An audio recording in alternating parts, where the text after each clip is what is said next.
अच्छा सुनो, जैसे कोई ऑब्जेक्ट है, मान लीजिए मोमेंट ऑफ इनर्शिया उसका कम है, तो if you want an object which is at rest and want to rotate it, ठीक है, so lesser moment of inertia वाला ऑब्जेक्ट या ग्रेटर मोमेंट ऑफ इनर्शिया वाला ऑब्जेक्ट, कौन ज्यादा मोशन का अपोज करेगा? कम मोमेंट ऑफ इनर्शिया वाला या ज्यादा मोमेंट ऑफ इनर्शिया वाला? कौन ज्यादा अपोज करेगा? जिसका मोमेंट ऑफ इनर्शिया ज्यादा होगा, क्योंकि मोमेंट ऑफ इनर्शिया है ही वो जो मोशन का अपोज करे। अगर कोई स्टेट ऑफ मोशन का अपोज करे, उसको रोटेट करना ही चाहेगा हमेशा। लेकिन अगर कोई चीज रुकी हुई है और उसको चलाना है, तो जरा इमेजिन करो, एक भारी भारी डिस्क है। डिस्क मान लो जैसे एक कोई प्लेटफॉर्म है, जैसे मैरी गो राउंड देखा सबने, मैरी गो राउंड जिसपे घूमते हैं बच्चे। अगर वो खाली, अभी कोई बच्चा नहीं है और उसको घुमाना है, और एक बार 10-15 बच्चे उस पर खड़े हो गए, तब घुमाना है, कब मुश्किल होगा ज्यादा? कब ज्यादा मुश्किल होगा घुमाना उसको? जब 10-15 बच्चे उसके ऊपर बैठे होंगे, समझ में आ रहा है, खड़े होंगे। क्यों? बच्चे आने से क्या हुआ? मोमेंट ऑफ इनर्शिया बढ़ गया, तो वो उसको घूमने के लिए भी अपोज करेगा। समझ में आया? अच्छा, तुमने घुमा दिया और घूमता रहा, वो घूम रहा है एक स्पीड से, ठीक है। एक बार खाली को घुमाया कांस्टेंट स्पीड से, एक बार तुमने घुमाया किसको? बच्चों के साथ, सही है, घुमा दिया। ओमेगा से घूम रहे दोनों किससे घूम रहे हैं? अब जरा तुमने छोड़ दिया घुमाना, तो कुछ देर के बाद दोनों रेस्ट पे आ जाएंगे या नहीं आएंगे? आएंगे रेस्ट पे या नहीं? अब तुम मुझे बताओ कौन पहले रेस्ट पे आएगा? जिसका मोमेंट ऑफ इनर्शिया कम है। जिसका मोमेंट ऑफ इनर्शिया, क्यों? वो रुकने का अपोज भी कम ही करेगा, वो तो रुकने का अपोज भी कम करेगा। जिसका मोमेंट ऑफ इनर्शिया ज्यादा है, वो रुकने का अपोज ज्यादा करेगा कि नहीं भाई मुझे नहीं रुकना है, मुझे अभी और घूमना है। समझ में आ रहा है? तो चलने का भी अपोज करता है और रुकने का भी अपोज करता है। कोई चीज अगर रोटेट कर रही है तो रोटेशन से रेस्ट में आने के अपोज करेगा, और कोई अगर रेस्ट में है और रोटेशन लाना चाहते हो तुम तो अपोज करेगा। समझ में आया? तो अब यहां पर जल्दी रोटेशन किस में आ जाएगा? जल्दी रोटेशन किस में आएगा बोलो? डिस्क में या रिंग में? बोलो। डिस्क में। क्यों जल्दी रोटेशन आएगा? क्योंकि वो रेस्ट में है और उसको रोटेट कर रहा है हमें। तो कौन जल्दी रोटेट होना स्टार्ट हो जाएगा? जब रोटेट होगा तभी तो रोलिंग होगा। तो जल्दी रोटेट कौन होने लगेगा? जब डिस्क का जिसका मोमेंट ऑफ इनर्शिया कम है। जिसका मोमेंट ऑफ इनर्शिया, समझ में आ गया? अच्छे से समझ में आया या नहीं बताइए, बोलिए, समझ में आया या नहीं? तो जिसका मोमेंट ऑफ इनर्शिया कम होगा वो जल्दी आ जाएगा। क्लियर? तो क्या हम ऐसा बता सकते हैं कि which one will reach with greater velocity? इन दोनों का बताओ, दोनों ही कितनी वेलोसिटी से पहुंचेंगे? निकालो, फाइंड करो velocity. What will be the velocity of each disc और ये रेस का? समझ में आ गया? एक क्वेश्चन आता ही आता है भाई, वो कहेगा डिस्क है, सिलेंडर है, स्फीयर है, तीनों they are on the inclined plane and they are running a race, which one will win? ठीक है, विच वन विल विन? समझ में आ रहा है? तो ऐसे आएगा, all having same radius, all having same mass. Mass भी सेम दे देगा, रेडियस भी सेम दे देगा, और बोलेगा बताओ कौन जीतेगा? तो कौन जीतेगा? जिसका मोमेंट ऑफ इनर्शिया कम होगा। ठीक है, जिसका मोमेंट ऑफ इनर्शिया कम होगा। चलिए स्टार्ट करते हैं। कौन सा पॉइंट है अभी? डिस्क और रिंग में बताओ which one, what will be the velocity? अच्छा पहला क्वेश्चन कर लेते हैं ना, जो हमने अभी बताया उसका क्वेश्चन बना लेते हैं। ठीक है, क्या क्वेश्चन बनाएंगे? देखो पहला क्वेश्चन है, the question number is, there is an inclined plane and we have a disc. हमारे पास एक डिस्क है, सही है, इंक्लाइंड प्लेन के ऊपर, और एक हमारे पास रिंग भी है, एक हमारे पास रिंग भी है इंक्लाइंड प्लेन पे। ठीक है, ये h हाइट है और ये लेंथ l है। ठीक है, ऐसे l बन गया। अब सेम हम कॉपी कर लेते हैं वापस, सेम चीज है सब कुछ, l हाइट सब सेम है, बट अब की बार हमारे पास क्या है? अब की बार हमारे पास क्या मिलेगा बताओ? हाँ, ये जा नहीं रहा, चलो कोई बात नहीं।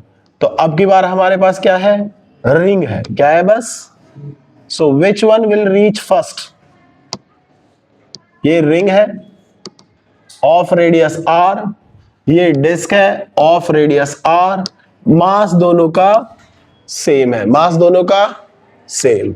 सो ring and disk same mass same radius same radius. तो अब तुमको बताना है कि which one will win the race. पहला क्वेश्चन क्या होगा, which one will win the race. ठीक है,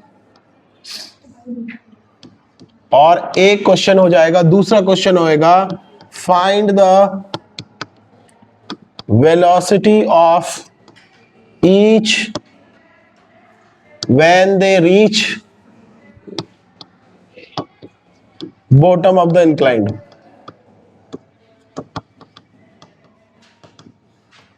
बॉटम जब इंक्लाइंड के बॉटम में होंगे तब उनका स्पीड कितना होगा, ठीक है, वो स्पीड निकालना है। बताइए जल्दी कितना स्पीड, पहले बताइए। तो पता लग गया, पहला आंसर पता लग गया, who will win and the question is also there, why, क्यों जीतेगा, because its moment of inertia is less, because its moment of inertia is less। ठीक है, क्वेश्चन क्लियर है सबको। एक्चुअली मैं दोनों को एक जगह दिखाऊंगा, दिखेगा ही नहीं ना, एक पता ही नहीं चलेगा क्या रखा है, इसलिए मैंने दो डायग्राम बनाए हैं। ठीक, तो उससे कोई प्रॉब्लम नहीं है, बट तुम्हें समझ में आना चाहिए। तो पहला आंसर क्लियर है सबको। दूसरा आंसर देखो, दूसरे आंसर में वेलोसिटी, कल हमने वेलोसिटी निकाला था भाई, कितना वेलोसिटी आता है, √2gh divide by 1 plus K square by are square. लेकिन अगर तुमको ये फिर भी नहीं आता है, अगर मान लो ये नहीं आता है, तो क्या करोगे, यूज क्या करोगे जरा बताओ, क्या करोगे, kinetic energy of rolling motion कितना हो जाएगा, half mv square plus half I omega square. सही है, और आई को किसमें चेंज करते हैं, कितने लोगों को याद है, मैं बताऊं जरा, ये फॉर्मूला निकालने की कोशिश कर रहे हैं हम वापस से समझाने के लिए, बस बोलो मैं इसको किसमें कन्वर्ट करता हूं, बोलो जल्दी, किसमें कन्वर्ट करूं, बोलो, आई को एम के स्क्वायर, किसमें किसमें कन्वर्ट करूं। लेकिन अगर मान लो तुमको अलग अलग करना है, तुमको अलग अलग सोल्व करना है, तो तुम यहाँ आई कितना रख सकते हो रिंग के लिए, एम आर स्क्वायर, और डिस्क के लिए कितना रख सकते हो, हाफ एम आर स्क्वायर। ठीक है, लेकिन मैं दोनों के लिए करके देख लेते हैं। चलिए, तो क्या करें, यहाँ पे एम के स्क्वायर रख देते हैं, इंटू ओमेगा को क्या रखते हैं भाई, वी अपॉन आर का स्क्वायर। ठीक है, तो यहां से half m v square common ले लिया, half m v square common ले लिया, तो क्या बचा, half m v square common लेने के बाद क्या बचा भाई, 1 plus K square by are square. चलेगा, और जो रोलिंग काइनेटिक एनर्जी है वो किसके बराबर होती है बताइए, वो ही पोटेंशियल एनर्जी के बराबर होती है। ठीक है, उसको क्या बोलते हैं, mgh, और इन दोनों को बराबर कर दो। When you do equation equal to rolling equal to potential energy, क्योंकि जितना एनर्जी वहां है वही एनर्जी कन्वर्ट होगा काइनेटिक में, तो यहां पे रख दो half mv square into 1 plus K square upon are square equal to mgh। m से m कट गया, तो v स्क्वायर कितना आ गया, 2gh upon 1 plus K square by are square, और इसको हटाओ और यहां स्क्वायर रूट लगा दो। समझ में आ गया, सेम ऐसे आ जाता है। अब जल्दी जल्दी रखो, दोनों वैल्यूज रखो, और जिनको ये फॉर्मूले, ये वाले फॉर्मूले से नहीं करना है, वो एक काम और कर सकते हैं भाई। ठीक है, क्या कर सकते हैं, देखें, ये तो कल ही करवा दिया था, मैंने समझा दिया था, कोई दिक्कत नहीं, लिखने की जरूरत ही नहीं है इसको। अगर ये, अच्छा पहले ऐसे करते हैं ना, पहले इस वाले मेथड से सॉल्व कर लेते हैं, और फिर उसके बाद चलेंगे इंडिविजुअल मेथड से, अलग अलग मेथड से कैसे करेंगे। तो चले बताइए, वेलोसिटी ऑफ डिस्क बताओ, कितना लिखा था, √2gh upon 1 plus K square by are square. तो डिस्क के लिए देखो, डिस्क के लिए मोमेंट ऑफ इनर्शिया क्या होगा, m का square equal to 1/2 m r square होगा, तो m से m कट जाएगा और k का वैल्यू आ जाएगा √1/2 इंटू r। तो यहां पे बस यही रख दो, 2gh, इसका स्क्वायर ही रखना है हमें एक्चुअल में, तो 1 plus 1/2 r square by are square, तो आपस में कैंसिल ही हो जाएंगे। ठीक है, बचेगा कितना, 2GH अपॉन ये आ जाएगा 3/2 स्क्वायर रूट। तो कितना बचेगा भाई, ये ऊपर चला जाएगा 4/3GH आ जाएगा। समझ में आया? डिस्क का वेलोसिटी क्लियर है? अब जरा वैल्यू रख दो, 4/3 मतलब 2/√3। कितना लिख दें इसको, 2 अपॉन, या ऐसे पूरा ही ऐसे रख लेते हैं इसको, है ना, क्योंकि GH की वैल्यू भी लगाएंगे ना, तो GH तो सेम है। हाइट अगर दे रखी होगी तो वैल्यू रख दो, सॉल्व कर लो, ठीक है, तो सॉल्व कर लो, कोई प्रॉब्लम नहीं है। रिंग का निकालो, find for ring, velocity for the ring. जल्दी बताओ कितना आ रहा है, जल्दी बोलो। यहां पे k का वैल्यू रख दिया मैंने, है ना, ये वाला k स्क्वायर का वैल्यू हमने 1/r² रख दिया है, और नीचे एक r² तो था ही। जल्दी बताओ, √GH बस, ठीक है। तो इसका वेलोसिटी आ गया √GH। अब बताओ विच वन इज ग्रेटर, देखो जरा ध्यान से, इसको अगर मैं लिखूंगा √3/2 √GH, है ना, 2 बाहर आ जाएगा √3, तो इसको डिवाइड करो, 2 डिवाइड बाई 1.37, 2 डिवाइड बाई 1.32, तो ये नंबर जो है this must be greater than 1 और नॉट, ये नंबर ग्रेटर देन 1 आएगा या नहीं आएगा? इसका मतलब √GH को एक से ज्यादा वैल्यू से मल्टीप्लाई करना है, और यहां पे ओनली 1 का मल्टीप्लाई है, तो which one is greater, which one is greater? Disc किसका स्पीड ज्यादा होगा, लीनियर स्पीड किसका ज्यादा होगा, डिस्क का। समझ में आया या नहीं? अरे समझ में आया, करके देखने की जरूरत नहीं है, बस अंदाजे से पता लग जाएगा। ये 2/√3 है, और ये जो 3 होता है 1.3732 होता है, तो 1.7 से डिवाइड करना है 2 को, तो obviously it is must be greater than, it must be greater than 1। तो एक से ज्यादा से मल्टीप्लाई हो रहा है यहां पर, और यहां कितने से मल्टीप्लाई है, एक से। अरे यहां पे कितने से मल्टीप्लाई है, बस √GH, और यहां पे कितना है 1 पॉइंट समथिंग इनटू √GH, तो which one is greater, which one is greater? तो V of disc is greater than V of ring. सबको समझ में आ गया या नहीं, बताइए जल्दी से, समझ में आया या नहीं? सेम क्वेश्चन करना है, लिख लो फटाफट, सेम क्वेश्चन करना है, लिखो, repeat same question for, same question for solid sphere, solid cylinder and disc and a ring, और सबका मास सेम है, all have same mass and radius, सबका मास सेम है, रेडियस सेम है, ठीक है, समझ में आ रहा है, क्लियर? अच्छा यहां पर मैं एक और चीज पूछ सकता हूं भाई, ध्यान रखना, क्या पूछ सकता हूं इस क्वेश्चन में, I can ask this question, very important, बहुत इंपॉर्टेंट है ये, find the ratio of velocity of disc to the ring, to that of ring. मैं ये भी पूछ सकता हूं, इसका मतलब है मैं तुमसे पूछ सकता हूं डिस्क अपॉन वी रिंग, इसका वैल्यू कितना है, समझ में आया? तो मैं यहां पे क्या क्वेश्चन बना सकता हूं, V solid cylinder, V solid sphere and V disk, V ring, इन सब का रेशो लिखो, ठीक है? कितना आएगा जरा बताना, रेशो कितना आएगा? अगर किसी ने पूछा v disc upon v ring, तो देख लो यहां पे कितना आएगा, यहां लिखोगे √4/3GH डिवाइड बाई √GH, तो GH तो कट जाएगा, बचेगा कितना, √4/3, तो तुम्हें बचेगा 2/√3, ये आ गया आंसर, समझ आया? तो मैं जब MCQ क्वेश्चन बनाऊंगा तो ऐसे बना सकता हूं, MCQ क्वेश्चन ऐसे बना सकता हूं, क्योंकि MCQ बनाऊंगा तो मैं 3-4 नहीं दूंगा, बस 1 या 2 दूंगा या 3 दूंगा बस मैक्सिमम, ठीक है, या 3 देने पड़ेंगे। क्या ये क्वेश्चन सबको समझ में आ गया अच्छे से? क्या वो वाला क्वेश्चन अपने आप कर पाएंगे सबके लिए? कल जो मैंने पढ़ाया था उसको मैं एक बार थोड़ा सा रिवाइज करवा देता हूं, ठीक है, रिवाइज इन द सेंस क्योंकि मुझे अभी यूज करना है उसको, इसलिए रिवाइज करवा रहा हूं। कल एक क्वेश्चन करवाया था, rolling down the inclined plane, करवाया था या नहीं?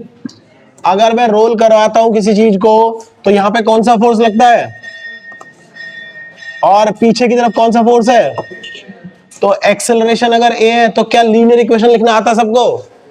लीनियर इक्वेशन लिखना आता है? याद रखिए, जब भी लीनियर इक्वेशन लिखेंगे, जब भी लीनियर इक्वेशन लिखेंगे, कहीं भी फोर्स लग रहे हो, मान लो ये ऑब्जेक्ट अभी घुमाए, बताओ अगर मैं ऐसे फोर्स और ऐसे फोर्स लगाऊं, ये सेंटर है, ये एक्सिस है, तो इस ऑब्जेक्ट का क्या होगा? बोलो, रोटेट करेगा ना? रोटेट करेगा या नहीं बताओ? अगर ये रोटेट कर रहा है तो भी मैं इसका लीनियर इक्वेशन लिख सकता हूं। क्यों? ये इधर उधर जाएगा ही नहीं, मतलब एक्सेलरेशन जीरो, और एक फोर्स इधर एक फोर्स इधर, इक्वल दोनों minus into m into a, तो कट गया, कितना आया? Zero equal to M a, तो एक्सेलरेशन कितना आ जाएगा इसका? समझ में आ रहा है? तो जब फोर्स ऐसे लग रहे हो, लीनियर इक्वेशन लिख रहे हो, तो दोनों फोर्स को कहां मानना है? सेंटर ऑफ मास पे। दोनों फोर्स को कहां मानना है तुमको? सेंटर। यहां पे भी दोनों फोर्स को कहां मानेंगे? जब भी लीनियर मोशन लगाएंगे, ऑब्जेक्ट को कैसा मानेंगे? Point size. ऑब्जेक्ट को कैसा मानेंगे? और इस पॉइंट साइज ऑब्जेक्ट मान लिया तो एक फोर्स लग रहा है mg sin थीटा और एक फोर्स लग रहा है कौन सा? फ्रिक्शन। क्या लीनियर मोशन लिखना आया? क्या लीनियर मोशन लिखना आया? बताइए।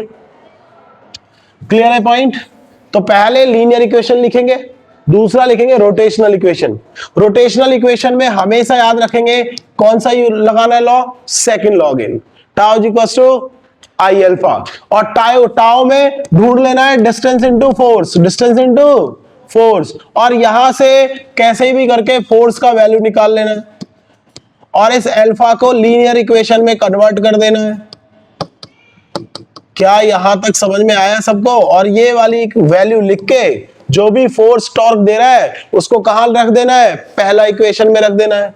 कौन सा इक्वेशन है पहला? mg sin theta minus f equal to M A. सही है? इस वाले इक्वेशन में अगर मैं ये फोर्स की वैल्यू यहां से रख दूं तो क्या हम ए की वैल्यू कैलकुलेट कर पाएंगे? क्या ए की वैल्यू कैलकुलेट कर पाएंगे? याद रखना, बस यही काम करना है। ठीक है? हर बार जब भी कोई क्वेश्चन आता है सेम यही रूल फॉलो करना है और सोल्व कर देना है। ठीक है? तो मैं एक क्वेश्चन दे रहा हूं इसी बेस पे, फिर देखते हैं कि क्या होगा। ठीक है? समझ में आ रहा है? हमारा क्वेश्चन क्या है कि हमारा जो व्हील है वो फिक्स है वॉल में। ठीक है? ये एक्सिस है, ऐसे घूम सकता है, ओमेगा आएगा। ठीक? लेकिन हमने क्या किया है? हमने वायर यहां पे रोल किया है, इसमें थ्रेड यहां पे लगाया है और यहां वेट लटकाया है एम मास का, जिसमें नीचे क्या लगेगा भाई? mg की वजह से तो नीचे जाएगा, और इस थ्रेड में टेंशन बनेगा नहीं बनेगा बताओ? और ये टेंशन ही, देखो ध्यान से, ये वाले पॉइंट पर जो, क्योंकि जो टेंजेंट होगा ना, टेंजेंट वाला ड्रॉ करेंगे, तो ये टेंशन T जो है क्या इस एक्सिस से एक एंगल बना रही है? ये डिस्टेंस हो गया r, रेडियस हो गई है। बताओ जल्दी से, तो टॉर्क कौन दे रहा है अभी? टॉर्क ऑन द व्हील कौन लगा रहा है बताओ? टेंशन लगा रही है। कौन लगा रहा है? एक्चुअली टेंशन किसके बराबर होनी चाहिए थी? mg के, लेकिन वो नीचे जा रहा है, एक्सेलरेशन से नीचे जाएगा तो बराबर नहीं होगी। कौन ज्यादा होगा? if this mass is traveling down with acceleration a, obviously जाएगा ना। क्या g से जाएगा? क्या g एक्सेलरेशन से जाएगा? अरे बोलो, g एक्सेलरेशन से जाएगा या नहीं जाएगा बताओ? नहीं जाएगा g से, g से कम जाएगा। क्यों कम जाएगा? क्योंकि ये फ्लाई व्हील अपोज करेगा ना उसको। क्यों अपोज करेगा flywheel? Due to moment of inertia, due to, तो उसको घुमाने के चक्कर में इसका एक्सेलरेशन थोड़ा कम हो जाएगा। समझ में आया मेरी बात? तो हमको यही निकालना है, find acceleration. Find acceleration of mass m।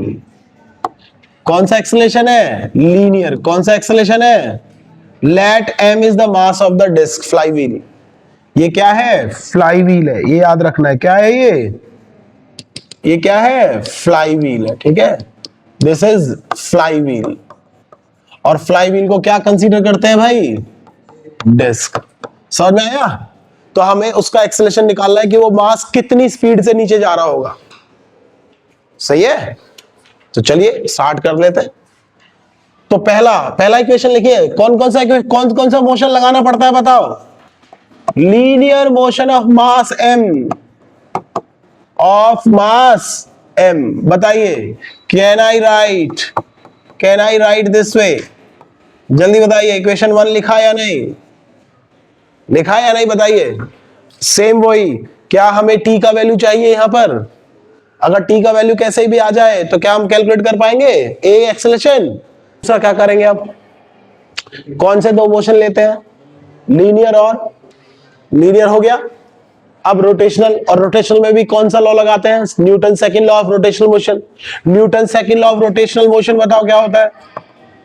Rotational motion of the wheel, बोलो क्या लगाएंगे, क्या लगाते हैं, torque equal to I alpha. ये क्या है, ये है न्यूटन्स सेकंड लॉ ऑफ कौन सा मोशन, रोटेशनल मोशन। अच्छा, लीनियर मोशन में क्या होता है ये फॉर्मूला, हाँ F equal to M a. Tau का वैल्यू बोलो, कौन टॉर्क दे रहा है बताओ, व्हील को टॉर्क कौन दे रहा है बताओ। अगर ये वाला मास इसको नीचे ना खींचे तो क्या घूमेगा ये? तो इसका मतलब मास के नीचे खींचने की वजह से चल रहा है या नहीं? तो कौन चला रहा है इसको, मास mg, लेकिन वो क्या है यहां तक क्या लगा रहा है, टेंशन t। तो टेंशन t और डिस्टेंस कितना है उसका, रेडियस, एक्सिस से डिस्टेंस कितना है, तो एक्सिस से डिस्टेंस इंटू फोर्स ही तो क्या होता है, टॉर्क होता है, इंटू साइन थीटा। याद है कुछ या नहीं? कितना एंगल है दोनों के बीच में, कितना है, r into t sine 90 degree equal to I alpha. So r t equal to I alpha को क्या लिख सकते हैं, a अपॉन आर लिख सकते हैं या नहीं बताओ। ये फॉर्मूला होता है भाई, linear acceleration is alpha into r. तो अल्फा का वैल्यू होता है a अपॉन आर। ये लीनियर एक्सेलरेशन है, ये एंगुलर एक्सेलरेशन है, याद रखना है, लीनियर और एंगुलर एक्सेलरेशन दोनों में रिलेशन होता है। और लीनियर वेलोसिटी और एंगुलर वेलोसिटी में क्या रिलेशन है, लीनियर वेलोसिटी और एंगुलर वेलोसिटी में क्या रिलेशन है, v equal to omega r, v equal to. क्या किसी को डाउट है इसमें, पक्का समझ में आ गया? कैसे करेंगे ऐसा क्वेश्चन अगर आ जाए तो, एक्सेलरेशन निकालने के लिए बोले तो क्या करोगे, लीनियर मोशन लगाओगे और एक रोटेशन लगाओगे। रोटेशन में कौन सा लॉ लगाओगे, सेकंड लॉ। लीनियर में कौन सा लॉ लगाओगे, सेकंड लॉ। अरे net force equal to M a, f equal to M a, और यहाँ पे tau equal to I alpha. Alpha को कन्वर्ट करोगे ए बाई आर में, और टॉर्क को लिखोगे आर इंटू जो भी फोर्स टॉर्क दे रहा होगा। तो यहाँ पे कौन दे रहा है टॉर्क, टेंशन। क्या बात समझ में आ गई, जल्दी बोलो। तो टेंशन का वैल्यू बताओ, I into A upon are square. क्या हम ये वैल्यू उठा के इक्वेशन 1 में रख दे क्या, और ए का वैल्यू निकालें तो कितना अच्छा रहेगा? चलो जल्दी बताओ फटाफट, रखो यहाँ पे इक्वेशन 1 में। From equation 1 mg minus T का value I A upon are square equal to M A, सही है क्या? आई का वैल्यू बोलो कितना होता है डिस्क के लिए, हाफ एम आर स्क्वायर होता है, मास मान लीजिए m कैपिटल है, into A upon are square. क्या आर स्क्वायर से आर स्क्वायर कट गया, बोलिए। अच्छा, इसका मास फिर m ए लिखना पड़ेगा ना मुझे। चलो मैं ऐसे करता हूं, स्मॉल मास ही ले लेता हूं, ठीक है? इसका मास स्मॉल ही कर लो, वरना फिर वो चेंज करना पड़ेगा, ठीक है? स्मॉल मास, यह आ गया एम ए, और इसको भी एम ए लिख लो। अब देखो mg minus half m a बच गया ना, और ये हो गया एम ए, इसको इधर ले जाओ, mg equal to M a plus half m a. कितना हो गया भाई, अरे कितना हो गया, 3/2 एम ए नहीं हो गया? जोड़ के देखो अच्छे से, ये कैंसिल हो गया। तो एक्सेलरेशन कितना आया बोलो, कितना आया, 2/3 जी आ गया। कितना आ गया, 2/3। बताओ समझ में आया या नहीं, समझ में आ गया अच्छे से? तो ये क्वेश्चन, अगर तुमने ये क्वेश्चन कर लिए, इसका मतलब तुम, और अल्फा को किस में कन्वर्ट कर देना होता है, ए बाई आर में, सही है? तो एकदम परफेक्ट हो जाओगे तुम इसमें, सही है? अच्छा, एक क्वेश्चन और देखो। एक इंक्लाइंड प्लेन है, उस पर एक मेरे पास है सॉलिड सिलेंडर, सॉलिड स्फीयर। क्या है, सॉलिड स्फीयर। पहली बार आ रहा है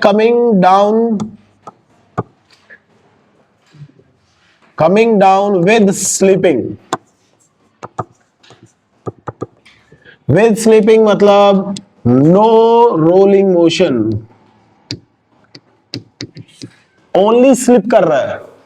स्लिप करने का मतलब है किसी भी इंक्लाइंड प्लेन पर कोई भी स्लिप कर रहा है, ऐसे रोल नहीं कर रहा है, ऐसे रोल नहीं कर रहा है, क्या कर रहा है, बस स्लिप कर रहा है, ऐसे स्लिप कर रहा है। ठीक है, स्पीयर भी है तो भी, बोतल है रोल करके आनी चाहिए, लेकिन हमने फ्रिक्शन बनाया ही ऐसा बनाया, उसको ऐसा सरफेस बनाया है कि वो स्लिप करके आ रहा है। क्या करके आ रहा है, स्लिप करके आ रहा है, हमने उसको ऐसे बनाया ही है। ठीक, मान लीजिए फ्रिक्शन हमने जीरो कर दिया, क्या कर दिया हमने, जीरो कर दिया। समझ में आया, ये है केस वन। और अब की बार देखो क्या किया मैंने, केस टू में क्या किया है, coming with rolling without sleeping. ठीक है, तो स्लिप नहीं हो रहा है, ओनली रोल कर रहा है, तो ये रोल करते हुए आ रहा है। ठीक है, क्या करते हुए आ रहा है, रोल करते हुए आ रहा है। ठीक है, समझ में आ गया। तो यहां पर जब वो यहां पहुंचेगा एट द बॉटम जब भी पहुंचेगा तो सम स्पीड होगी उसकी या नहीं। So find the ratio, question है find the ratio of speeds, find the ratio of speed of sphere. और कौन सा स्फीयर है, सॉलिड स्फीयर है। In both the cases when reached to bottom of the inclined plane, समझ में आ गया क्या करना है। एक बार जब वो स्लिप करेगा ना तो रोलिंग नहीं होगी, इसका मतलब उसको सीधा एक पॉइंट ऑब्जेक्ट मान के स्ट्रेट लगा दो, कितना वेलोसिटी आएगा भाई, अगर वो h हाइट से नीचे आ रहा है तो कितना आएगा, जल्दी बोलो, यहां पर स्पीड बोलो, कितना आएगा इस वाले केस में स्पीड, बोलो √2gh। कैसे पता लगा √2gh आएगा। पहले देखो क्वेश्चन लिख लिया सबने, क्वेश्चन लिखा सबने, सुनो ध्यान से मेरी बात, पहले अच्छे सुनना। जब वो स्लिपिंग कर रहा है मतलब सीधे सीधा क्या रोलिंग हो रहा है, तो जो भी काइनेटिक एनर्जी आएगा वो पोटेंशियल एनर्जी के बराबर होगा। दूसरे केस में भी काइनेटिक एनर्जी और पोटेंशियल एनर्जी होगा। यहां कौन सा काइनेटिक एनर्जी है बोलो, ट्रांसलेशनल, रोटेशनल या रोलिंग। यहां ओनली, क्योंकि रोल तो कर ही नहीं रहा ना, तो ना रोल कर रहा है ना रोटेट कर रहा है, तो ना रोटेशन है ना रोलिंग है, कौन सा है, बस या ट्रांसलेशनल है। और ट्रांसलेशनल को तो सीधे लिख सकते हैं ना, हाफ mv², और इसकी एनर्जी तो mgh, तो v² कितना आ गया 2gh, और v कितना आ गया √2gh। समझ में आया, ये हो गया वन केस में वेलोसिटी v1। ठीक है, अब बताओ यहां पे रोलिंग कर रहा है ना, अरे रोल कर रहा है ना, तो ये काइनेटिक एनर्जी कौन सी होगी, रोलिंग। कौन सी होगी ये, और रोलिंग काइनेटिक एनर्जी तुमको क्या पता है, रोलिंग ट्रांसलेशनल प्लस रोटेशनल दोनों होती है, और पोटेंशियल एनर्जी तुम्हारी mgh हो गई, ये डिफरेंस है। अब जरा बताओ यहां पे क्या चेंज करते हैं हम लोग, क्या चेंज करते हैं, जल्दी बोलो क्या करते हैं, क्या लिखते हैं यहां पर, स्फीयर है तो सॉलिड स्फीयर है 2/5 mr², ओमेगा को क्या करते हैं v/r का whole square equal to mgh, half mv² plus कितना आ गया ये 1/5 r² इंटू v²/r², क्या r² से r² कैंसिल हो गया, इक्वल टू mgh। शॉर्टकट में भी बताऊंगा कैसे करना है, ठीक है, पहले ये देख लो अच्छे से, समझने से पहले अंडरस्टैंडिंग वाला कॉन्सेप्ट वाला सोच लो।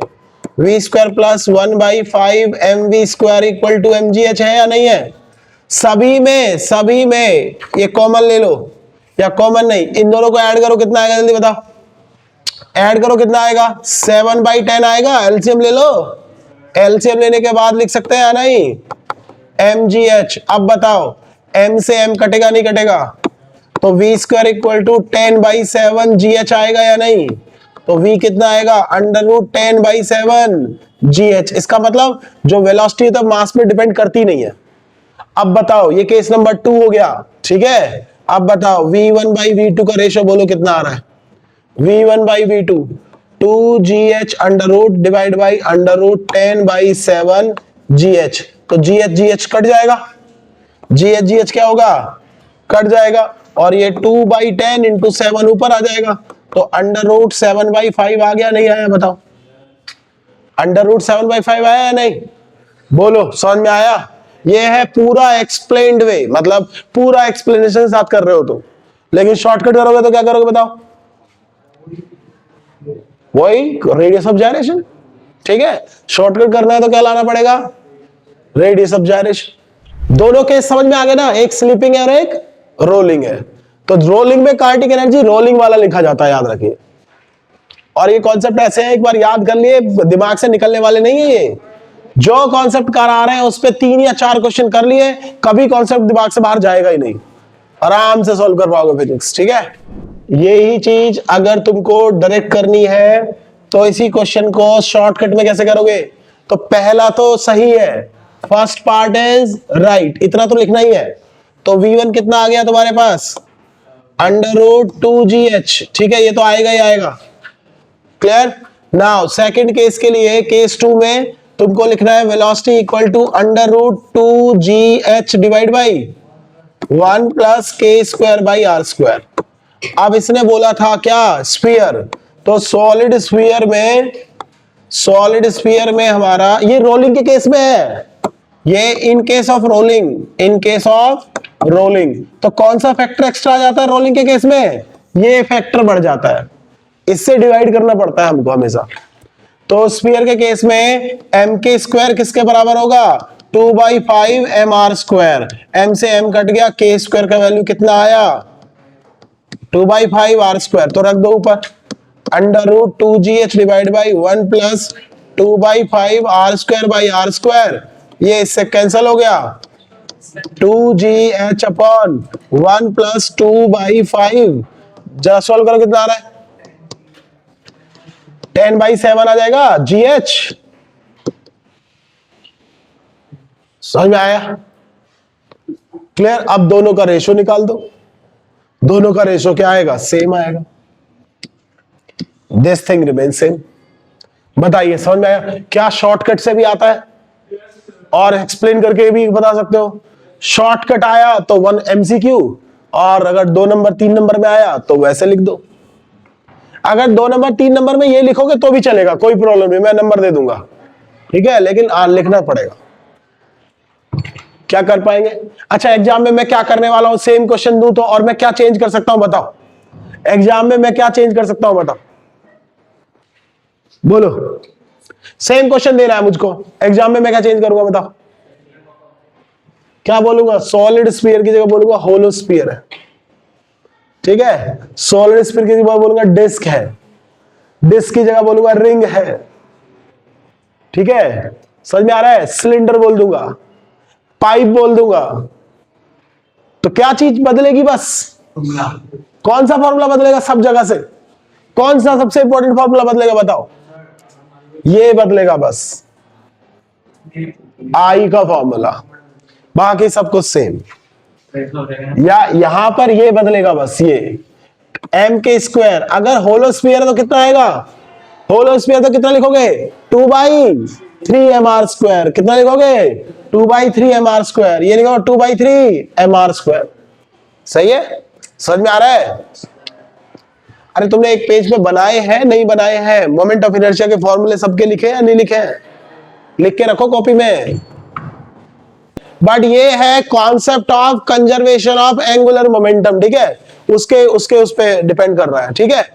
देखो क्या क्वेश्चन है, देखो समझो पहले अच्छे से। आवाज नहीं? ये हमारे पास एक डिस्क है, ठीक है।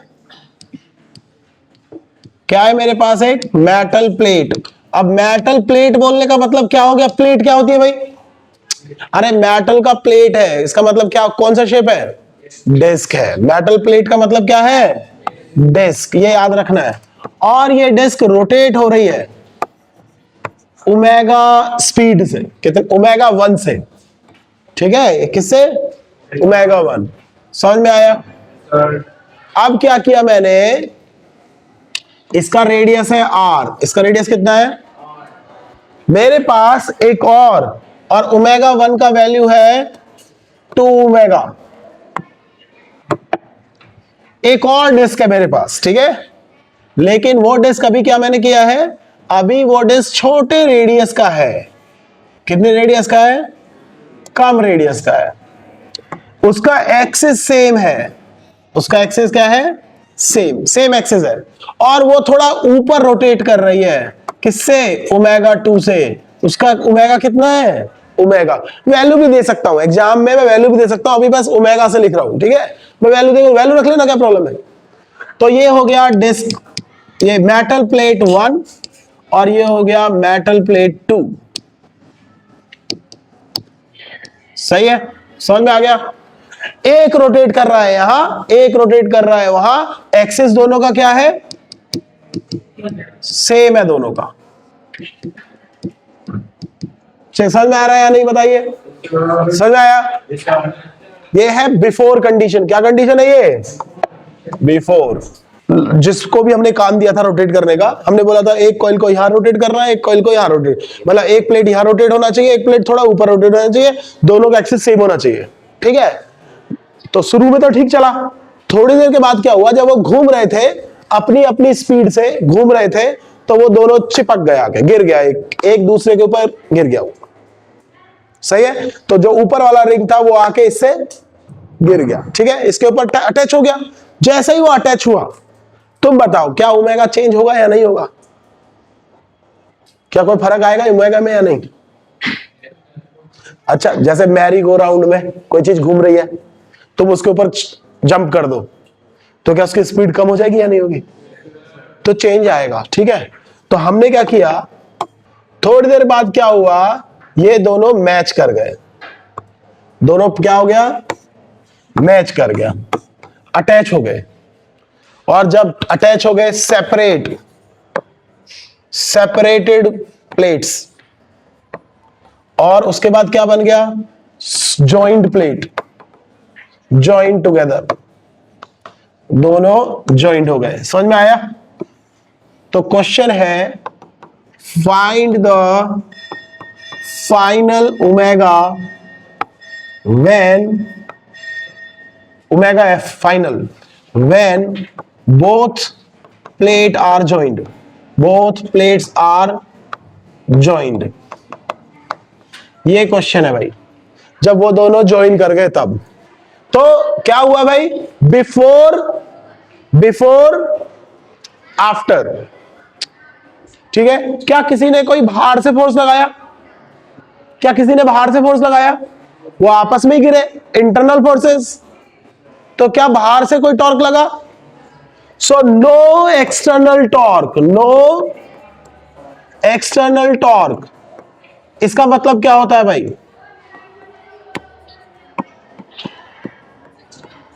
जल्दी बताओ क्या होता है इसका मतलब? जल्दी बोलो, इसका मतलब क्या होता है? एज वी नो, तो क्या आया? No external torque is there, no external torque is there. इसका मतलब क्या होता है? Conserved, constant. होगा या नहीं होगा बताओ? कंजर्व्ड होगा, कांस्टेंट होगा या नहीं होगा? जल्दी बताओ फटाफट से। और कंजर्वेशन जब आता है, कंजर्वेशन जब आता है, यह भी बहुत इंपॉर्टेंट क्वेश्चन है, एनसीईआरटी में भी है एक क्वेश्चन है सेम, ध्यान रखिए, सेम क्वेश्चन है एनसीईआरटी में, ठीक है? तो क्या कंजर्वेशन है या नहीं है?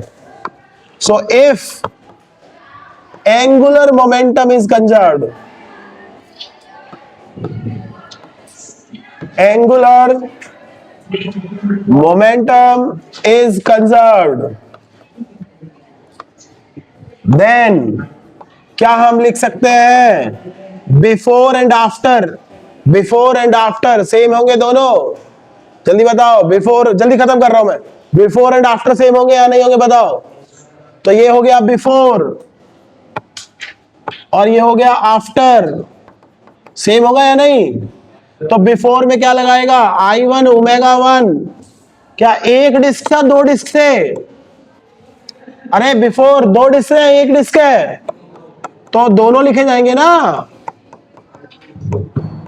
इक्वल टू, इसको मैं लिखता हूं बिफोर, इसको लिखता हूं आफ्टर। हाँ हाँ बिल्कुल अभी भेज रहे हैं हम, डोंट वरी। अब दोनों ज्वाइन हो गए तो दोनों का मोमेंट ऑफ इनर्शिया, अरे दोनों का मोमेंट ऑफ इनर्शिया आएगा नहीं आएगा? या तो देखो ऐसे लिख दो, I1 plus I2 into omega, ऐसे लिखो, या फिर ऐसे भी लिख सकते हैं I1 omega plus I2 into omega. बताओ दोनों को सेम क्यों लिखा मैंने? ये ओमेगा एफ लिख दो फाइनल। बोलो दोनों का ओमेगा सेम क्यों लिया है? क्योंकि जब वो दोनों अटैच हो जाएंगे तो दोनों एक साथ ही घूमेंगे और एक स्पीड से ही घूमेंगे, एक एंगुलर स्पीड से ही घूमेंगे, याद रहेगा?